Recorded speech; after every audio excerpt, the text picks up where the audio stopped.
to the Venue Success Podcast. I'm your host, Tirzah Caffee. And our theme in season 2, as you know, is tools of the trade, the pros behind the process.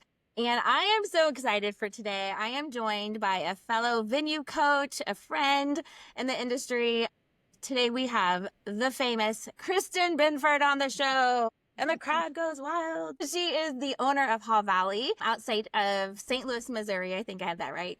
And has been a venue coach in our space for many, many years. So thank you for coming on today, Kristin. I know that you're a very busy lady.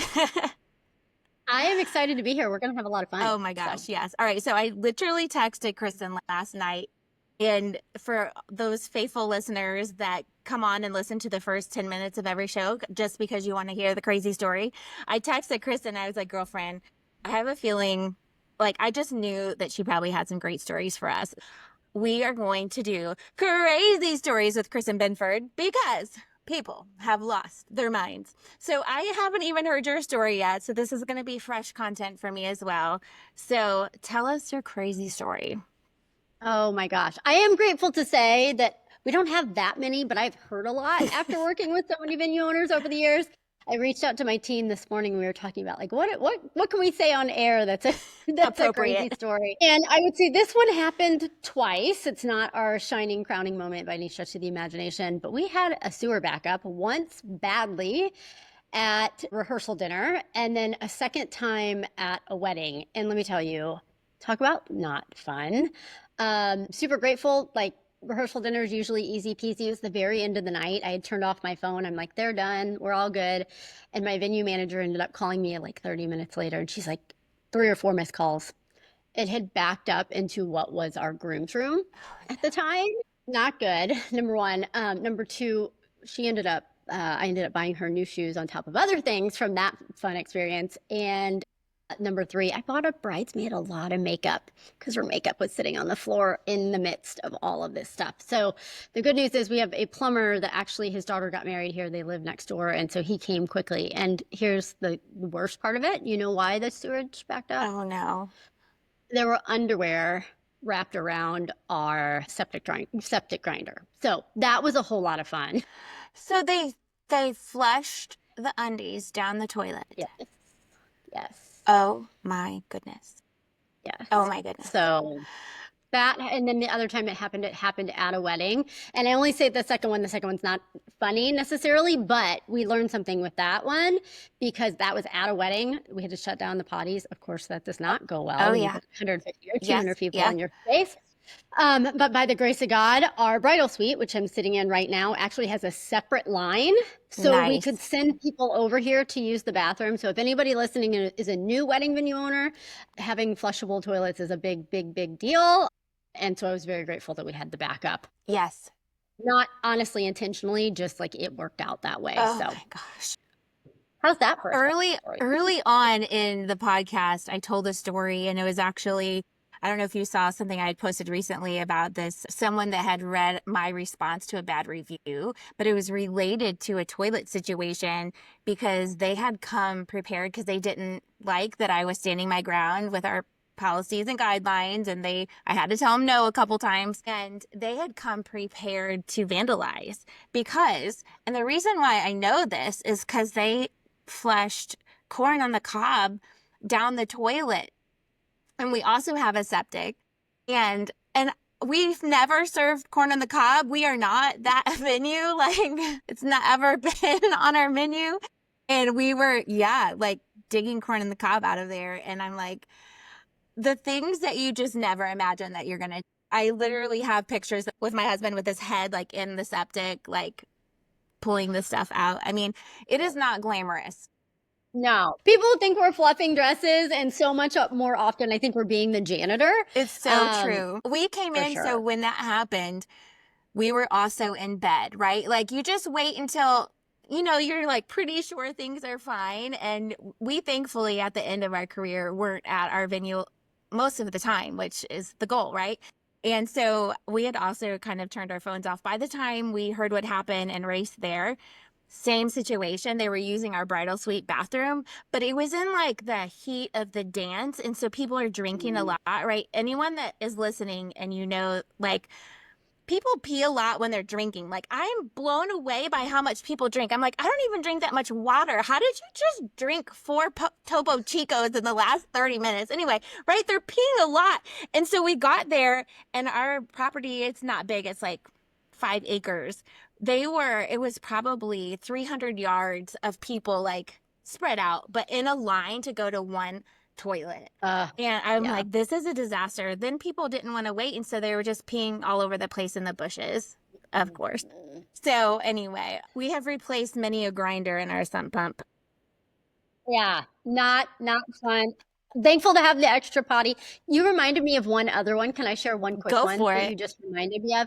I always had this fear, knock on wood, I'm kind of superstitious, that the power would go out at some point. But in my like nightmares, it was going to go out at like 10 p.m. Nope. When it actually went out 6 or 7 years ago, it was 30 minutes before the ceremony, like 95-degree day, and we blew a transformer. It wasn't like a small fix kind of scenario. And so that was a wild and crazy day. And I can say I literally shoved like a boombox at the DJ and I said, we're starting on time. Yes, Like, yes. here we go. And it went well, but that was one I happened to be at that wedding and I was thankful for. So after that, we got a generator. I'm glad to have it because 3 or 4 times this spring with all of these crazy storms. Oh, the storms. We It's nuts. Actually, I did the same thing. I bought 2 generators because there's a different type of generator that DJs need, I learned.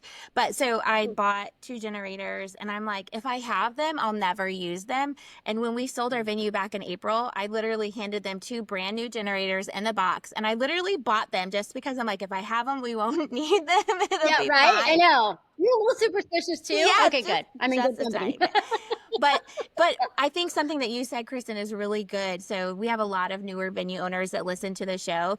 And I would tell you, like, having something form of radio that is battery powered would be very smart for you to have. Even if it's something, whether it's the ceremony or something that you could put your phone in that's battery operated, that you could operate Spotify from. Like, it's really important to have those backup things. You just never know what's going to happen. Like, being prepared for some of those unexpected catastrophes. Sometimes you just can't be prepared. You're not prepared when a venue falls, or I mean, a tree falls on your venue, like happened to me. Like, there's some things you can't be prepared for. But anyway, that's crazy. You know, when we get together as venue owners, like, there's just such a camaraderie, such a deep understanding, compassion for one another that, you know, people that have walked in your shoes, like, there's nothing like someone that understands the craziness of your life. Chris and I were saying before we started the show, like, you got to be like kind of crazy to do what we do. And if you weren't crazy when you began, you end crazy just a little. For sure. And I think that's also why community is so important in this industry. Like, one of the things I say to our venue owner coaching clients is like, you got a floor scrubber or whatever the thing is. Your friends in real life are not going to care at all about your floor scrubber. But when you say that to a community of venue owners, like, oh my gosh, you don't have to manually mop the floor anymore. Exactly. This is life changing. Exactly. You know? It's so very true. Well, with that said, you know, we've mentioned that Kristin does some coaching, but I love when I have owners on to talk about like what got them into this space, because we all come at it from different angles. So I would love for you to just tell listeners about what's the story about, because I know you worked in corporate America for quite some time. So what got you out of corporate America and into the venue industry? Tell us your story. Thank you. I realized when you asked this before we got on here, I don't tell this story that often. So thanks for the opportunity to think back. So the honest truth is, back in 2008, when the market crashed, I was not loving my corporate America job. I was working in a really respected business that I'm very grateful for, in a sales and marketing role in corporate consulting. And it was stressful. And to be totally honest with you, I was just not mature enough in 2008 to handle that stress. I think I had the mentality that, like, if I don't do my job, this is a little vulnerable to share, but like, if I don't do my job, the person in accounting, her kids aren't going to eat dinner. And that wasn't the truth, but that was just my level of over responsibility. And so I needed to dream about something else. I needed something else for like my puzzle brain to be working on. And at the time, my husband's cousins had started a very small winery. And I thought, wow, we have this big farm. It's right next to the interstate off, that we're not doing anything with now. Like, what if we opened a winery on our property? And so, honestly, you're an entrepreneur too. Like, we like doing the research as Oh a yeah. family. We were going to wineries on the weekend and drinking wine and, drawing things on napkins. And it was just nice to dream about something else, to be honest with you. In 2012, my sister ended up getting engaged. And like so many venue owner stories start, we saw the opportunity to build the shell of a building that honestly we had no intention on using other than just her wedding, honest to God, at that time. But we had crazy couples call us. And that's a whole story in of itself if you want to talk about it. Our first non-family wedding, love them. How they found us was crazy. But we had crazy couples call us and say, hey, we want to get married there too. We went and got legal, got all of our permits, spent $100,000+ on a fire suppression system 13 years ago when we had an outdoor, just literally covered pavilion, and one span of our building had no doors or walls. We still needed a fire suppression system back then. So Crazy. that first year that we opened to the public was 2014. We did 19 weddings that year. That was our sold out number. I actually lived a little over 3 hours away from the venue. Gosh. So the first 3 or 4 years that I was the managing partner and co-owner at the venue, I was managing it remotely. So yeah, I was still working in corporate America. I was working for a consulting company for a number of years. I moved into healthcare, IT, tech kind of marketing, and really grateful for those opportunities. They taught me a ton. Went to work on the advertising agency side for a little while. That was not a fit at all. And then we were at the point I had to make the decision, like, do you jump in and do this full time, or do you go find another like 4-day a week corporate gig? And I was just like, let's do it. I And love it. it forced me out of my comfort zone for Amazing. sure. So We had to we're grow. now what, 13? What did you say? 2012? 13 years? 20 we started planning in 2012. We drew it on a napkin in December 2012. We opened, my sister's wedding was April of 2013. So Oh my it's been a gosh. while now. 12 years. Not as long as you. You've been Oh, doing this stop. forever, my Oh, well, friend. yeah. Yeah. I have. It does feel like a very, very long time. But no, I love it. It's such a great story. So one of the other things that I love about you is that, and I'm really proud of you for from afar, is the way that you balance being an amazing mom with your business. So tell me how, like, what some of the things that have been priorities for you as a mom of two very active boys and running a business. Yeah. Like, what would you say to other parents listening about that? Mm. I love my kids, and there are lots of things in life I am not good at. Parenting was really the first thing. Let me back up. Lots of things in life I'm not good at, and I just don't do them. So I suck at soccer. I'm not going to play soccer. That's fine. Parenting was like the first job that I got or thing that I did that I didn't get to quit, even though it did not come easy to me. So I think business comes easy to me. I think parenting does not come easy to me. I've had parenting coaches because I need help in all sorts of places too. I don't really want to get into the details publicly, but there's some personal things with my kids that meant that I couldn't work every wedding from the get-go. And so I think core processes started in a different place because a lot of venue owners kind of do it all themselves. I live 3 hours away. And then even when we moved here, the scenario with my kids just meant that I couldn't work all the weddings even if I wanted to. Business had to be built not on my back. So I'm super grateful for that. Parenting is still hard. I'll take all of the advice anybody wants to give parenting wise.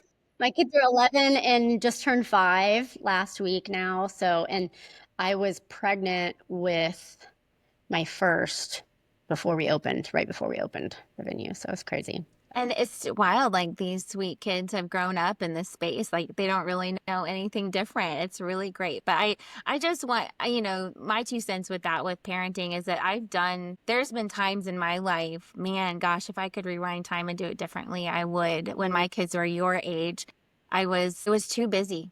And I had a full-time job and came home, and I was actually doing a network marketing company, which I'm not poo-pooing on that, but when they say like you could do this in an hour a day and make all this money, like I was such an achiever that I'm like, I'm not gonna not make it to the top of this ladder. Like I'm gonna win all the things. I'm gonna get to the top, right? And so I'm very competitive to myself person.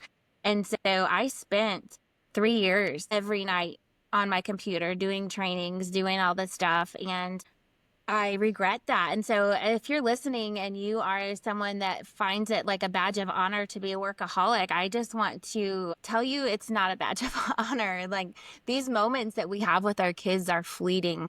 And you don't want them to resent this beautiful life that you're creating. Like, these venues are, to me, like, they're a legacy for us. I mean, they were for me. And for me, it was my way to build generational wealth for my family. But I didn't want my kids to ever resent that. And so when we kind of took on our venue back in, 2015, 16, when we became full owners of it, I made just a very concerted effort that I was going to be at everything that I could for my kids. I didn't want to say no to them unless I absolutely had to. And I brought them to events. I brought them to trade shows. I, involved them in the process. And I think that's what I want to commend you for, is I see your kids learning to ride tractors and being involved, and that, I don't know, I just feel like we have to involve our kids in the process, and not neglect their needs as well. So anyway, that was a tangent I did not mean to get on, but I think it's a really important one, because a lot of us in the venue space are juggling family and work, and it's hard to have boundaries. So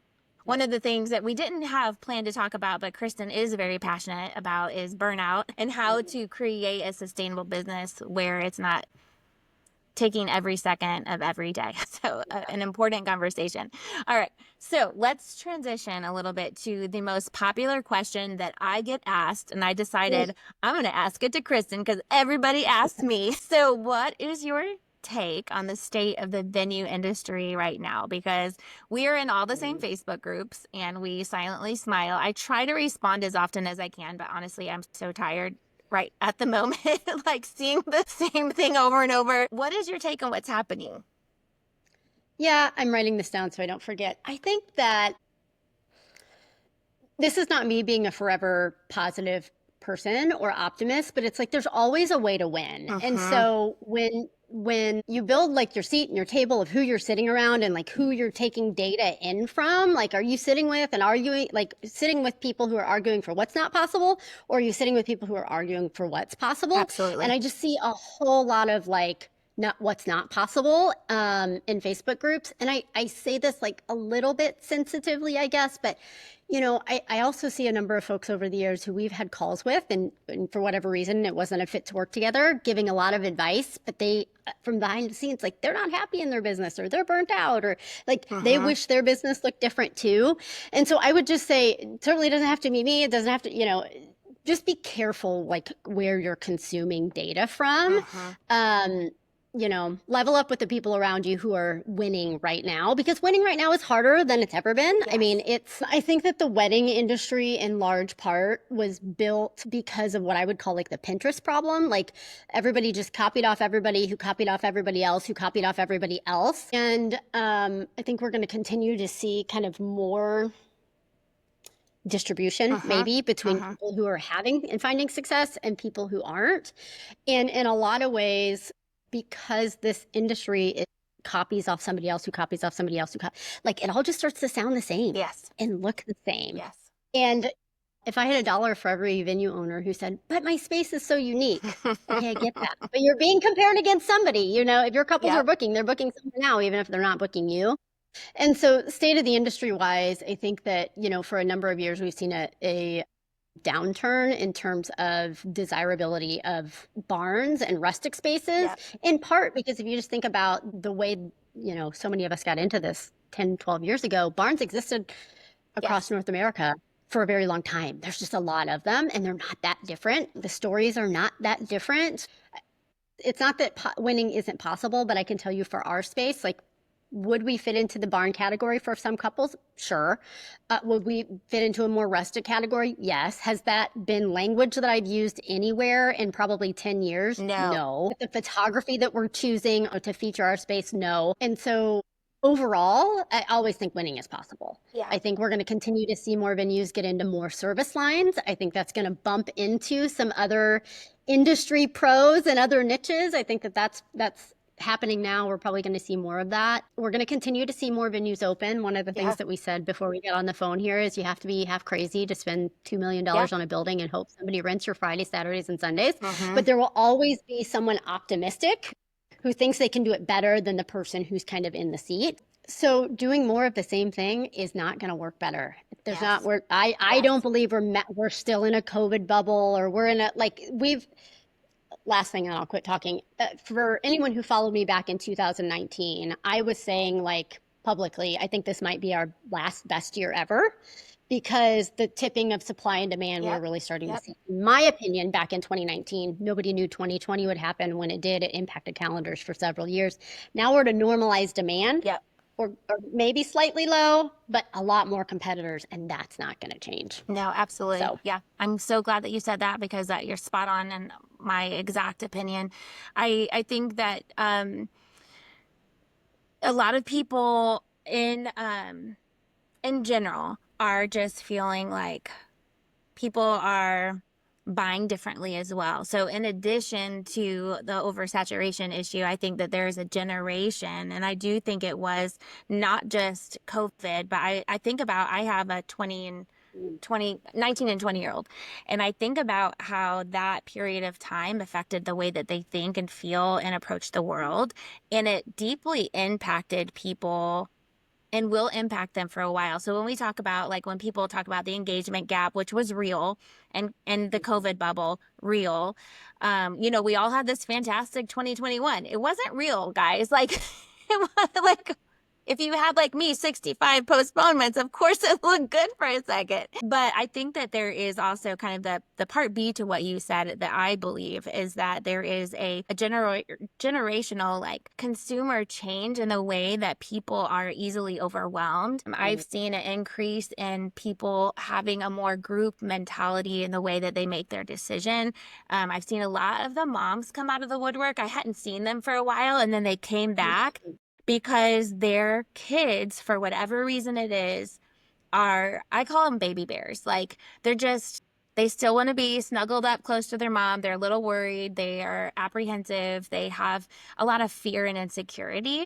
So how do you sell to someone that has fear and insecurity? I think about my generation, and when I was selling to my age group, it was all about the data. Give me the 6-page itemized breakdown. Show it all to me. I've got my spreadsheets. You barely can give a tour to this generation without them being completely overwhelmed. And so you have to be very cautious about giving them too much information as well. So I think that's kind of, to me, the part B of the trouble, is that people are selling the way that we've always sold before. And you alluded to this, you can't just keep doing the same thing, expecting that same result. We have to change with the times. And when you're a Gen Xer like me, and I think there's a lot of Gen X out there that own venues, even millennials too, it's just, we have to adapt the way, we can't sell to ourselves. We have to sell to this very baby bear generation. Have you seen that at all on your side? Yeah, I think that's super interesting. So this is a great example of where we have some similarities and we also just have some differences. And sometimes that's going to be regional. Sometimes it's just personal, perspectives. I would say, I wouldn't have said baby bear. I would have said we're selling to the Amazon generation. So when I was a kid, we got the Sears catalog, or you got the Toys R Us catalog, and you circled it. Maybe at Christmas you would get something out of that. The folks getting married today have never had less than 2-day shipping. And some of them are used to having everything delivered same day by a robot. So I would also say totally agree with you on the overwhelm part of what you just shared. We're very aligned there. I think that's the number one challenge for venue owners in the tour kind of part of the process.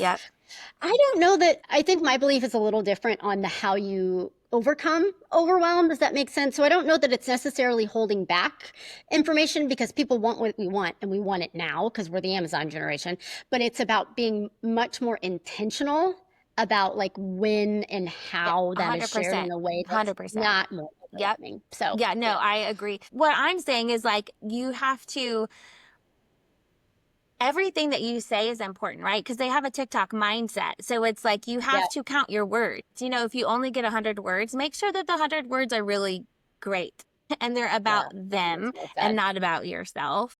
100%. And so, yeah, total alignment with you on that. I just think that what I see in a lot of these groups is that people, they may come to you, me, all of these other coaches, and they're like, I want help, but are you willing to do the uncomfortable thing to change? Are you willing to Yeah. admit that maybe you're not the best person to be giving the venue tour? Maybe it needs to be Mhm. someone, like there's some hard look in a mirror to, things. It's our job as coaches to help people see, they may think that their space is unique and beautiful, and we could come in and be like, well, it's not that unique. I did the market research and there's like 10 Yeah. barns within 5 miles. So Yeah. Yeah. I don't know. I think that doing more of what you've always done just gives you more or less of the same result because now you're exactly. giving it up to the market to say like you get what you get and you don't throw a fit Exactly. is kind of my belief. And that you're right. There's a lot of folks who change feels scary. One of the things you reminded me of is many years ago, I was feeling like, gosh, there's not enough of me. I need a mini me. And someone said to me, you don't need a mini me. You need someone better than you. Mm, And when you think about building your team and people around you as better than you at different things, wow, a whole lot more new things unlock. So, like believing that you're the best, like our venue manager, Rebecca, does like 95% of our tours. It doesn't have to be me. And she's a little bit younger than me. But yep. again, like being willing to change is hard. Yes. It's really It hard, but really it's is. I had a really mentor. important. I've said this, I think I've said this in the show before, but I had a mentor tell me, because I tend to be someone that is like, no one's going to do it as good as I can do it. And so I'm just going to do it. And it's a Yeah. dangerous mindset for sure. Yeah. It's very, talk about burnout. And he said to me, but Tirzah, if someone, since you think so highly of yourself, he didn't say that, but in my mind, since you think so highly of yourself, if someone can do it 70% as well as you, since you're an overachiever, their 70% might be like right on. And if they could do it 70% as well as you, and it gets you out of the weeds from doing tours and producing weddings, I mean, once you hit 2,500 weddings that you've produced in your career, it's like, I'm not sure that it's smart for me to do that anymore. Like my patience. But when he said that, it was so eye-opening because I'm like, listen, like if they could do it 70% as well as I can work on my business. I can work kind of have capacity for high level thinking and take my business to the next level, which I was able to do in the last 5 years of my business. I mean, I did very little tours, and honestly, I hired someone that was 70%, but they got to the point where we had the same close rate, right? And so they grew into that. But I wouldn't have ever allowed for that if I wasn't just humble enough to say, you know what, I don't have to have my hands on every little piece of my business, right? It's a Yes. hard lesson. Can I shout out or ask or Yeah. bring more thing to the conversation? I think it works. I see it both ways, and they're both extremes. It's like I don't want to change, and I'm the best one to do it, or I want to give all of my power away, and I think outside people are going to do it better than me. And I'm not saying like either of those don't work, but there is risk in both like ends of that belief set. I'm so glad that you said that because I have to be careful what I say on this podcast, but like I have worked with clients that are on that other spectrum where it's like they haven't touched it at all. And there are very few instances. Maybe you've met some people. I can't think of any time that I have seen it work well where a venue owner had absolutely no touch on their business at all and it was thriving without some type of involvement. And I think sometimes I see people that are like, this is, I'm building a future where I just want to build this place and it's going to run itself. And I'm like, I can't see that right now in this market. Yeah. I think is a very unicorn type of person that could build something and completely walk away and not touch it at all. So I hear you on that. Let's transition to talking a little bit about what you do for in the venue coaching space because I'm so grateful for you have a wonderful reputation in our space as being such a generous person with your knowledge and experience. And yeah, maybe you haven't been doing it for 3 decades, but you've been doing it for long enough that you have learned much. And I love that you've taken that knowledge and immediately wanted to share it with people that have that are newer in the process. So tell me a little bit about kind of why you started the coaching side of your business and who are your ideal clients? Like who are the ones that you find to be most commonly around your table? Yeah. I will say in the early days, it was pretty exclusively new wedding venue owners, 6, 8, 10 years ago.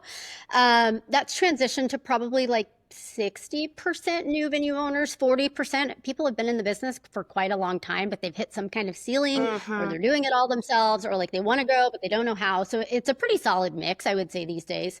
Um, how I got into the venue coaching, transparently, there's lots of things in life I'm terrible at.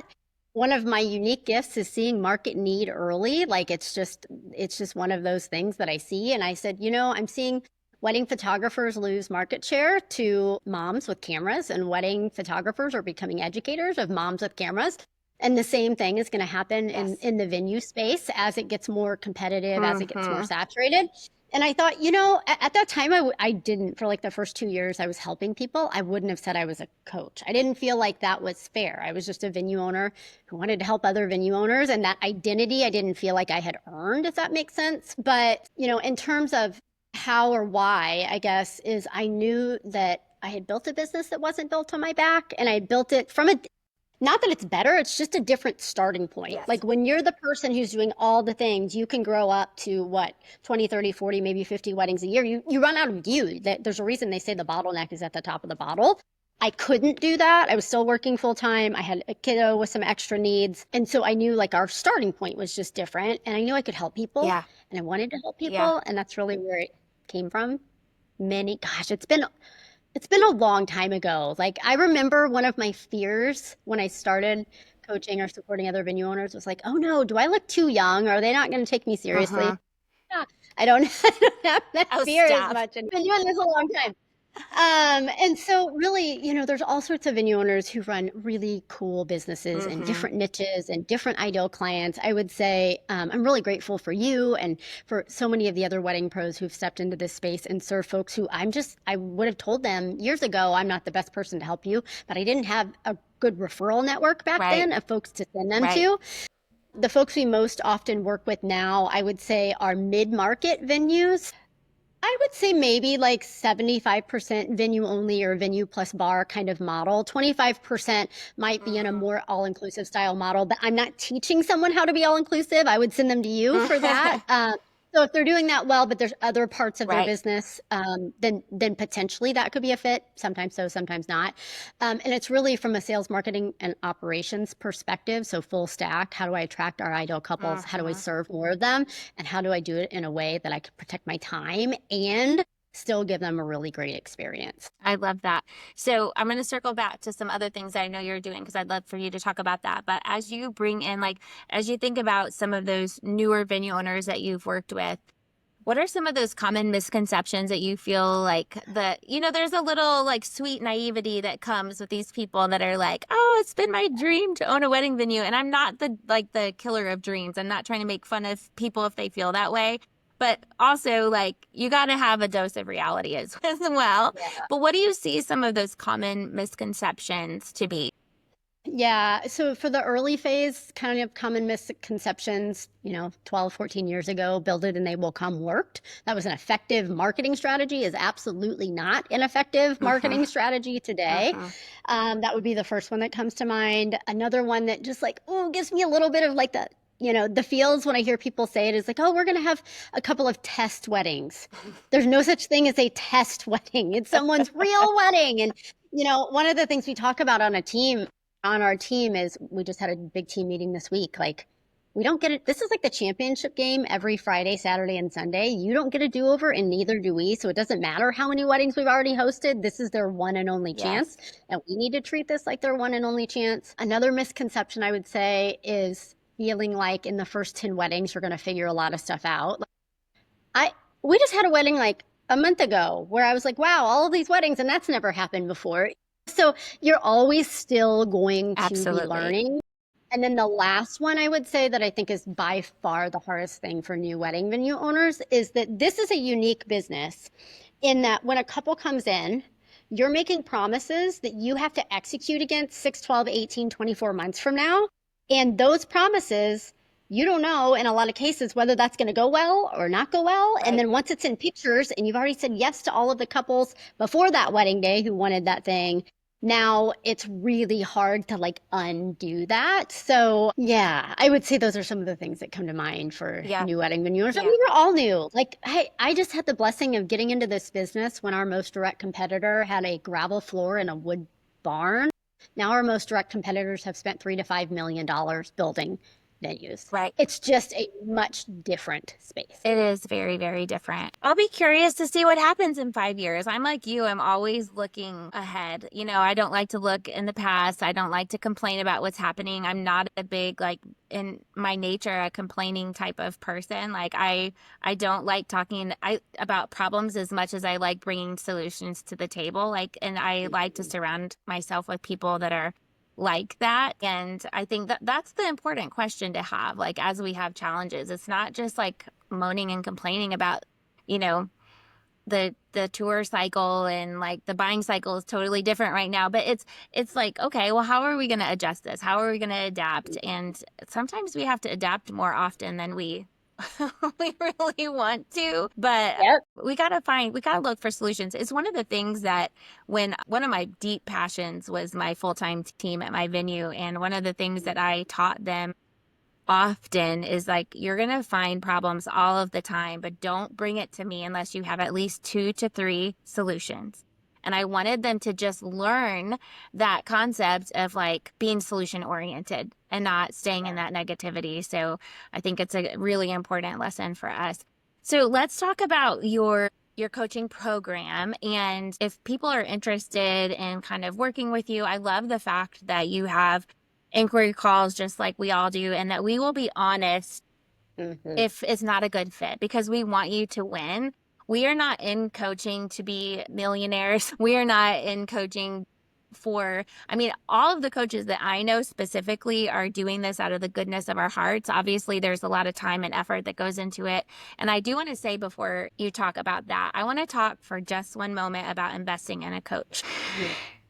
There is a scarcity mindset, my friends, and a lack of understanding about what an investment and a great coach could mean for your business. And I see a lot of people at the beginning stages. I will just tell you right now, if you're at the beginning stages, don't come to me. I'm not your girl. Kristin is your girl.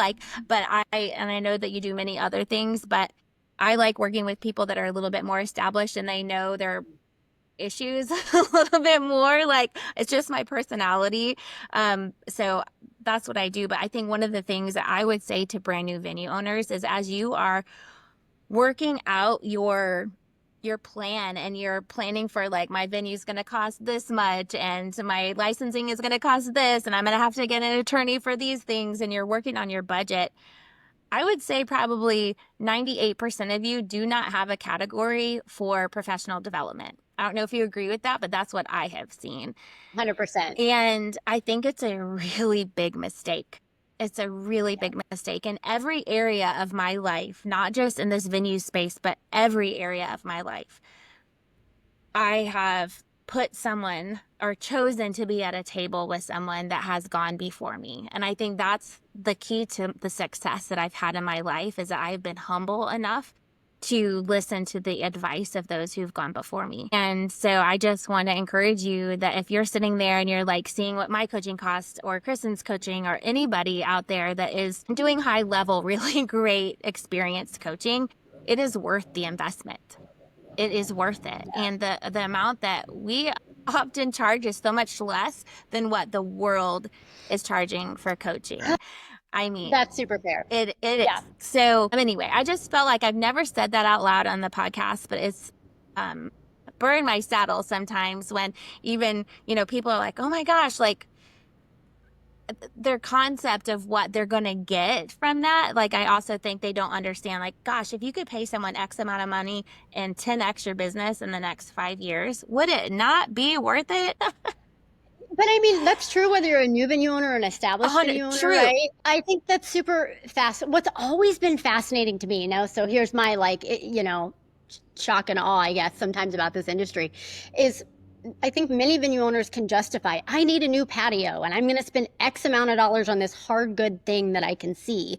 And I think you have to ask yourself, is that going to make my phone ring? Is that really going to solve the real problem? Or is this just like the thing I'm paying attention to because it's the shiny thing that I'm paying attention to?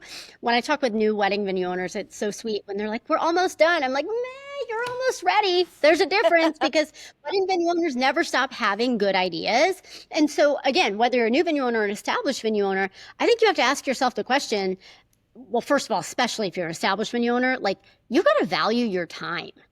You know, every hour that I spend on a tour or doing something that is revenue producing and a way to create more opportunity for the business, like you have to believe your time is worth that. If you don't believe it's worth that, you're not going to protect it and you're going to spend your time on stuff that shouldn't. Same way with coaching, right? Like, Yes. you know, how many weddings are you missing booking right now? For all of us, that is the biggest expense in our business. Yes. I just truly believe that it is.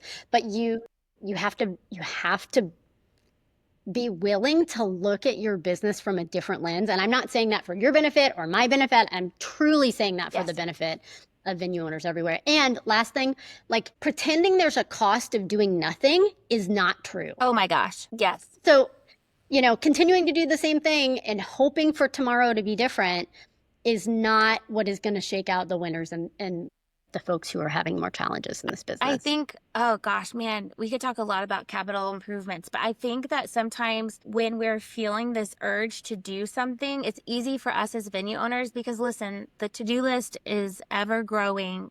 The amount of things that we want to do around our businesses are like, we always have a list of dream projects of things that we want to do, right? And they could be a distraction from what we really 100%. need to focus on. Do we need to spend $10,000 upgrading the pavers in our ceremony spot, or do we need to spend that money really honing in on figuring out like how can I innovate and grow as a business owner? I think it's really special. I mean, it's fairly new having venue consultants. And the world is very small. We all know each other. Like the ones that are doing this, we all have each other on speed dial. Like we all know. And so you have resources now that I did not have in the early 90s. I didn't even have a cell phone, right? Like this, like it's totally different being like the resources that people have as venue owners now. I'm so grateful for it and a little jealous about it, right? Like in the beginning, there was a lack of community too, right? We didn't have a Facebook group that we could just pop in on and be like, guess what happened? You know, like it's just so different now. Yeah. We made it up as we went along. Exactly. And again, like I think that's the risk, especially for new venue owners today. While that was true, we were not operating in the marketplace that exists today as a wedding venue owner, you know? Yeah. So I love it. That.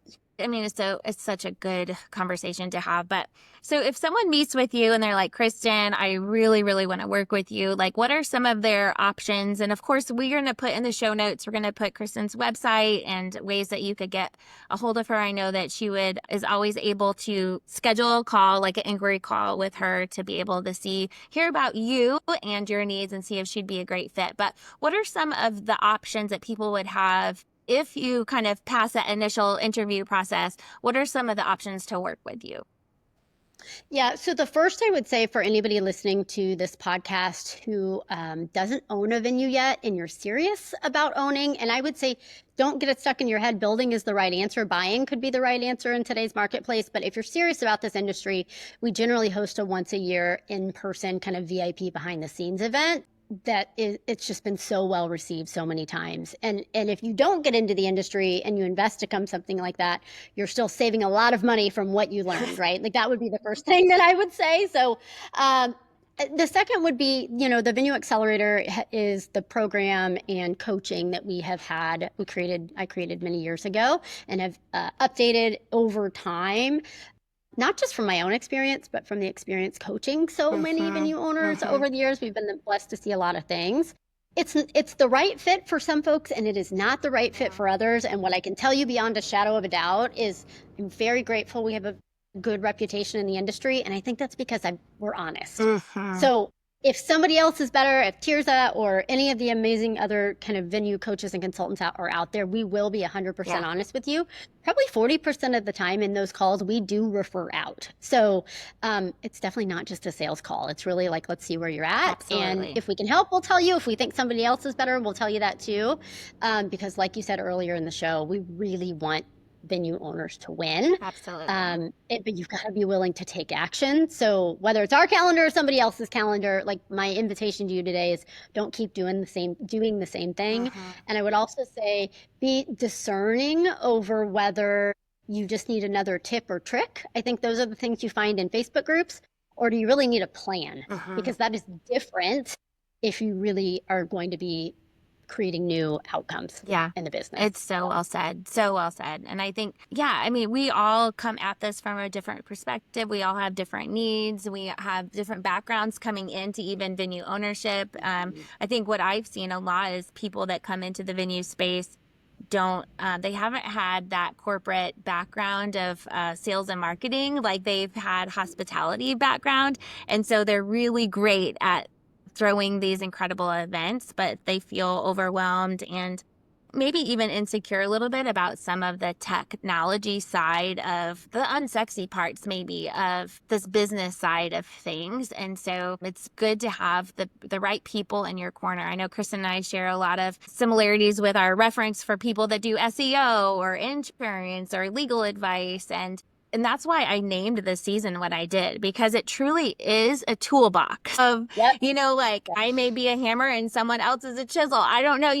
we just need the uniqueness of all of our gifts and talents, abilities to be successful. And I don't know. And I think one of the things I love about our industry, and Kristin said this, is like, we want each other to win. We do. Like, there's just so many people that I have seen, and it hurts me actually to see leave the venue space in less than 5 years because they didn't put the right people around their table, that they could have potentially been successful, but they chose to walk away from their venue. I mean, aren't you seeing it too? Like almost every day, people selling their venues, and they just were unprepared for what it takes and unwilling in some instances to, I don't know, get the right people in place to help them. So I love our space. I love the venue world. I know we have some big conferences coming up, and to me, like, I feel like it's the best part of some of these conferences are being able to see some of our venue owners that are winning, that are coming and investing in further education, that are it's kind of like a big family reunion sometimes, and we all just really care about you guys as venue owners. So if you're listening today, I'm giving my full support, stamp of approval, and love towards Kristin Binford. She's doing such a great thing in our space. The Venue Accelerator, I have seen many, many people give positive 5-star raving reviews about their experience. What she does and what I do, like, it hits people differently. And so not everyone is going to love what she does or what I do. And that's totally fine. You can't please everyone. But what I can say is the people that have taken it have really seen positive results. They've booked more tours. They've sold out their calendars. And that's what we want to see in our businesses. We want to see that positive growth. So as we close today, Kristin, do you have any just closing words for our listeners? I just want to say the same thing about Tirzah. She's absolutely one of the good ones. I am grateful for this fun time, honestly, to just get to stop and have a chat. We're busy and we don't do that enough. So thank you, number one.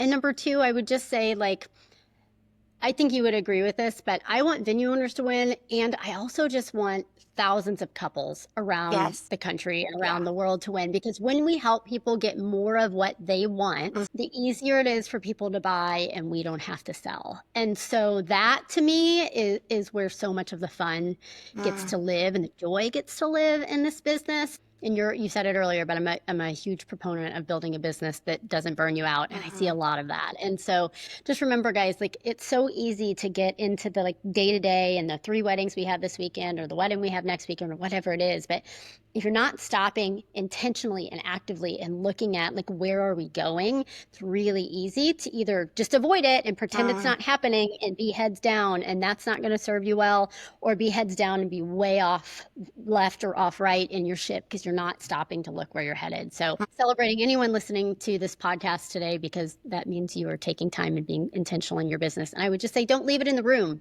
Be an action taker. Yeah, I love that. So well said, Kristin. And actually, as you were saying that, I got a little lump in my throat, which is so funny that I wasn't even thinking that way. But when we were closing down our business and, well, not closing down, but just me, closing down my involvement in it, it was interesting because I found like myself naturally listening to our clients a little bit more because I'm like, gosh, this makes me emotional. I took it for granted for so long. Like the great work that we were doing for them and the very last wedding that we were doing, man, first time I've cried on the podcast. Our bride came up and I had, I wasn't making a big deal that it was my last one, but she knew. And she like left her dinner and she came over and she just grabbed me and she was like, Tirzah, like you have no idea what a blessing this has been for my family. Like, it's not just this venue, it's you, it's your team. Like, you've taken such good care of us. And she actually wrote me a letter after the wedding, just kind of articulating that even more. And I will cherish that forever because it really puts it in perspective. Like, we keep this business mindset all the time. And I love that you said that, Kristin, because it like brings, why are we doing this in the first place? If you don't love those couples, you should not be doing this. And I genuinely like love these humans. Like, our team loved them well. And I think it's what set us apart. And so I will tell you, like, if you're thinking about doing this and it's just a dollars and cents thing for you, it's probably not the right move because this is a business that needs heart. And you'll be successful with the heart in it. So anyway, now that I've left my heart out on the table, that is where we'll end today. But I'm so appreciative for having you on and just being willing to share with us today, Kristin, your beautiful soul. And for my viewers and listeners, thank you so much for tuning in. And we will see you next time on the Venue Success Podcast.